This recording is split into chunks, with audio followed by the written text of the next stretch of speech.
Hi guys, it's me again, Ma'am Shimei. So for today's vlog is kay content creator naman tag unsa atong himon, kailangan natong i-video. Kay ni sudlan man nato natong pagka-content creator. So dire bisa gutom nakaayo ko ro ning giantos kay nabilit na jud kog mata ako sa ning imikos-mikos ni akong mga lamas dire naghiwas ko og kamatis. Kay magluto daw ako og kape sa karon. So usa day ko ka OFW nga niuli og Pinas ug nibalik na ko diri sa Kuwait kay nahutdan ako og kwarta ug na ako ginabuhi nga tulo ka bakten.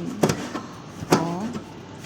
Parte na yung kapupa na gutom mamalis ako ra yung gigwanta diring dapita kay wa pa koy dilungag magluto pa pug pagkaon nako.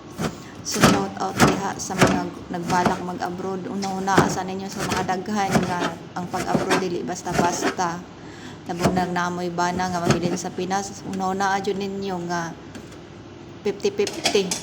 Basi muli mo wala po may bana sama nako nga paglakaw okay pa kaayo may pagbalik wala koy bana kasi ninyo naglain og nana sila'y anak.